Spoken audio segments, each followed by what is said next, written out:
One thing I have noticed is that the internet really loves jesters, and I don't blame you, I do too.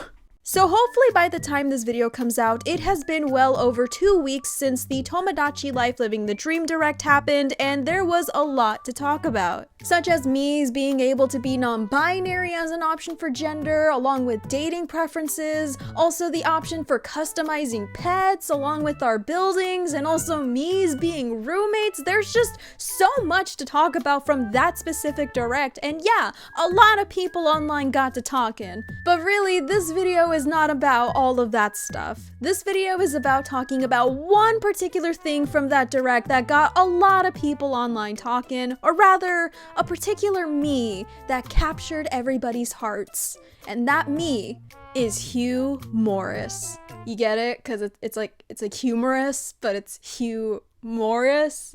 Get it? Be thankful his name wasn't humongous, okay? You would have reacted very differently otherwise. But yes, if you have been online on Twitter or Tumblr throughout the past 2 weeks, you have definitely seen either screenshots, GIFs, or even fan art of this particular jester. Whether you are a Tomodachi Life fan or not, this clown was completely inescapable in your feed. And I'm here to ask the question, why? Why is everyone online so obsessed with this particular me? I truly have not seen a me get this level of attention and popularity since Matt from Wii Sports. No shade to Matt, by the way. He is a legend and I am absolutely including him on my island.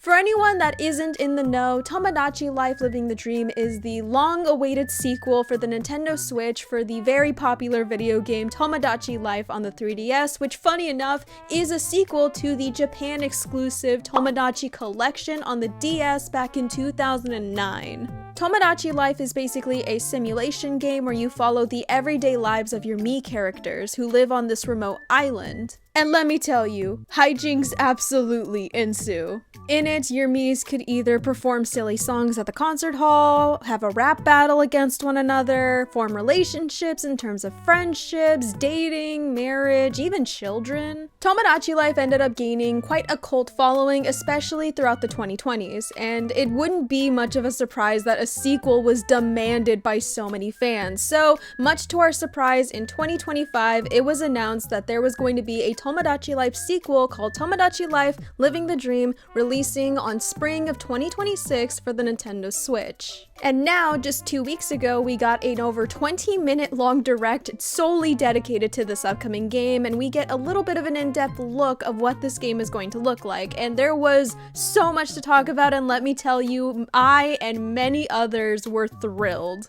And yes, there are a couple of things to talk about, such as gender representation, queer representation as well. It is beautiful to see that Nintendo actually kept a promise they made well over a decade ago. Or the question of whether or not there is going to be a concert hall in this game. There is a lot to discuss, but there was another thing that gained a lot of people's attention. There was some weird yet very interesting lore that was happening between this direct, and I won't lie, I was very invested. I mean, it is this lore that introduced us all to the Hugh Morris, so let's look into this lore and see once and for all who is Hugh Morris and why is he important in this lore and why is he capturing everyone's hearts right now. So let's dive in. Here is the lore in the Tomodachi Life Living the Dream direct.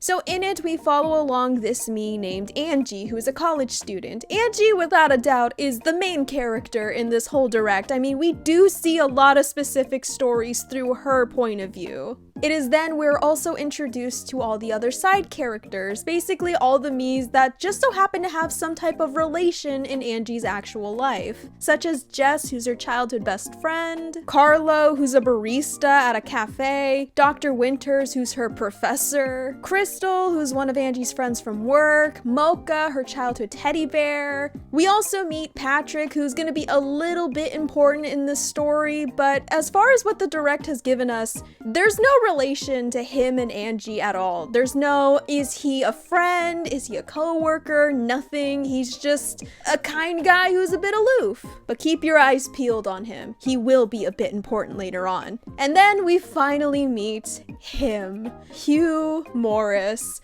What is Hugh Morris's relation to Angie? Nothing as far as I know. Yeah, Hugh Morris just has no relation to Angie at all. Kind of like Patrick, but he's just a jester. Everyone else has some type of normal relationship with Angie, like a barista, a co-worker, a best friend, even a professor. Hugh Morris is just a jester that just exists. That basically means if this is all told in Angie's point of view, that means Angie canonically just made Hugh Morris as her original character. Hugh Morris is canonically Angie's OC, and I fucking love her for that. She's just like us for real. Speaking of Angie, the next time we see Hugh Morris is where we go talk to Angie, and Angie thought it would be a great idea to introduce Hugh Morris to her professor, Dr. Winters. We give them the topic to talk about monster trucks, and it seems at first that they may not get along pretty well, as Hugh Morris does not really seem to be into monster trucks, but Dr. Winters is absolutely ecstatic. So at first it seems like they may not hit it off, but Angie gives them a little nudge and tries to hype up Dr. Winters into saying that, oh, she actually did a report, she made a cameo in this news report for monster trucks, and immediately Hugh Morris got hooked. He immediately started getting interested in Dr. Winters, and the two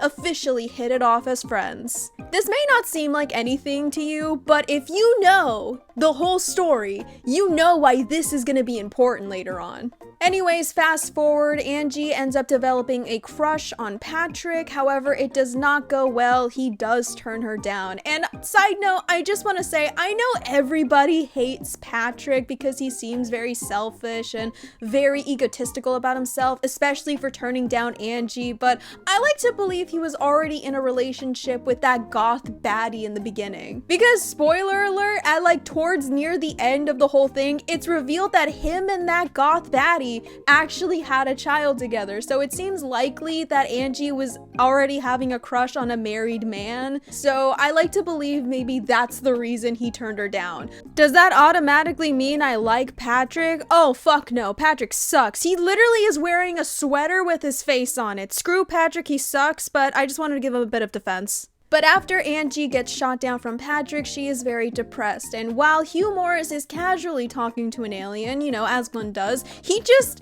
gets dragged from the player just so he can cheer up Angie. And you know something, you know that episode of Adventure Time when Finn gets all these magical little people, you know, versions of him, Jake, and everyone else from Ooh, and he's just causing so much chaos, drama, and many weird relationships? That is basically Tomodachi Life Living the Dream, and I am here for it. But anyways, Hugh Morris is just getting dragged and dropped just to cheer up Angie, and it's just so cute the way he walks up to her and just has a little scoot and just sits down. He's adorable. But as he cheers up Angie, it works. She starts to feel better until she realizes almost immediately she switches up and starts to have a crush on Hugh Morris. And I know some people gave Angie some shit because she switched up that fast from Patrick to Hugh Morris, but honestly, can you blame her? If I got rejected by my crush, and yet someone who's arguably much hotter than said crush is coming up to check on me, making sure I'm okay, and is actually putting in the effort to cheer me up, honestly, I don't blame her. I would fall for that person too. As the direct goes on, we do get this brief, cute little moment with Hugh Morris where we're introduced to quirks, and it is then we get the very infamous I feel a bit more like myself moment where he does that quote-unquote gay little pose that pisses you off. I've seen that get quoted a lot on Tumblr, and I love it. The only thing that's pissing me off right now is the fact that I don't have this game yet, so I can include this jester onto my island. Back to the lore. So it is then decided that Angie is going to finally confess her feelings to Hugh Morris on a Ferris wheel, to which I'm just gonna say, Angie, that is such a ballsy thing to do. Imagine confessing your feelings to your crush on a Ferris wheel. It's one thing to do a proposal like in the original game, But confessing your love to your crush on a Ferris wheel? Imagine they say no. You're just stuck there. You're stuck there for who knows how long until the ride is over with that rejection still there. That is ballsy as hell. So we're in the Ferris wheel and Angie is, you know, a bit nervous. She's a bit stuttering. She's trying to get the words out. And Hugh Morris, being the sweet little idiot that he is, couldn't see past it and immediately thinks she's talking about The View. But she immediately is so brave and finally confesses her feelings to him. And it seems maybe he might give her an answer. Until, out of nowhere, Jess, her childhood bestie, is out confessing their feelings to Hugh Morris in front of Angie. And it seems like, oh, it's just gonna be a love triangle thing. Nope! Because wouldn't you know, under his own seat, Dr. Winters wearing a Hugh Morris t-shirt, to which I just gotta say, Nintendo, if you make that into an actual shirt, people will buy. I am telling you. And Dr. Winters is confessing her love to Hugh Morris. Hugh Morris is pulling so many baddies right now. He didn't even have to try. Look at his face. He's shocked. He has that much game. And so, as Hugh Morris is given the choice, he then chooses Dr. Winters, leaving Angie to be rejected for the second time in the same direct. Now, Angie, I would defend her and have her back, but I'm sorry, you did this to yourself, okay? It was your idea to introduce Dr. Winters to Hugh Morris, and at first it seemed like it wasn't gonna work out because they may not have the same interest in monster trucks, but no, you continued to hype up Dr. Winters, and that got Hugh Morris's attention, so they became friends because of you. So I'm sorry, you have no one to blame but yourself. Angie ends up deciding to live with her teddy bear, which I do think is actually really cute. You know, forget love, she just needs friendship at the end of the day, so I think that's a nice little ending on her part. But as for Hugh Morris and Dr. Winters, it seems like they're gonna be okay. As it's revealed towards the end of the direct, they did end up getting married, living happily ever after. So you know what? Good for him. So that was the lore in the Tomodachi Life Living the Dream direct, and after the direct concluded, almost immediately within the same day, Hugh Morris instantly became a fan favorite. Now I ask, why? Why do we love this clown so much? And why is it that my me on my Switch is already in love with this guy? The game's not even out yet! How are you fawning for him already? For me, I think the most obvious factor to him is his aesthetic, and that being he's a jester. The internet loves jesters. That is something I have noticed throughout the past few years, and I truly don't blame them. There are some pretty beloved characters that just so happen to be jesters that I don't blame the internet for loving, such as Marks from Kirby or Pomni from The Amazing Digital Circus. However, if you are not a fan of clowns or if you hate them, I can understand why Hugh Morris may not be in your personal taste, because believe me, I was there during the 2016 clown epidemic. I don't blame you at all. Another thing, after I just discussed the whole lore around the direct, he just seems like a very cool guy. Hugh Morris is just there to have fun. I mean, look at him doing his gay little pose. He's having the time of his life. He is feeling a bit more like himself, and we love him for that. And the way he seems to be so caring, I mean, it is adorable the way he went to go cheer up Angie after she was heartbroken by being turned down by Patrick. It's so cute. I mean, yeah, he was dragged into cheering up Angie, but I mean, he still put in the effort to cheer her up. And also look at the way he's sitting down to talk to her. That's precious.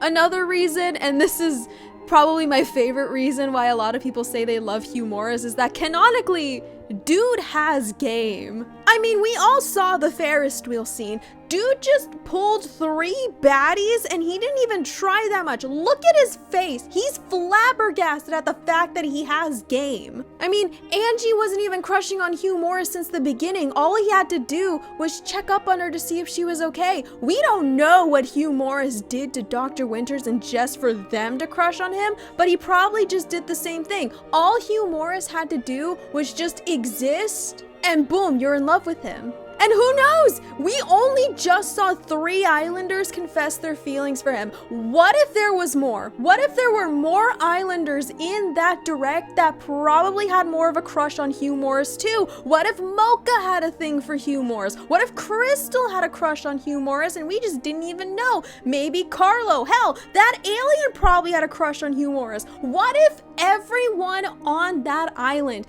was in love with Hugh Morris, yet only Angie, Dr. Winters, and Jess were the brave ones to do it? I am getting sidetracked. What was I talking about again? It's really no surprise why so many people online would just be so obsessed and in love with Hugh Morris. I myself will admit I did find myself falling in love with Hugh Morris shortly after the direct ended. That is mostly at fault of all the wonderful, wonderful fan artists I have seen on Tumblr. My god, this guy is going to be Tumblr Sexy Man of the Year, and if he is nominated, he is getting my vote. Everything shown about Hugh Morris in that direct just gives people more of a reason to fall in love with him. It's honestly kind of the same reason why a lot of people fell in love with Crystal from that same direct, given her aesthetic, her cute fangs, and of course the way she talks, which is so cute. People will love a character with how unique they are, regardless if it's their aesthetics, if it's their outfits, if it's the way they talk, the way they pose. These little quirks that are introduced in this game are giving people more of a reason to be more excited for this game. I mean, it's the little things that get people to fall in love with their characters, and I love that. So I don't blame people for falling in love with Hugh Morris, because Hugh Morris is in all of our hearts. Honestly, I think we all are Hugh Morris, and I think the real Hugh Morris was the friends we made along the way. I feel a bit more like myself. Yeah, I don't know, I didn't really have a segue into ending this video, so take that with what you will.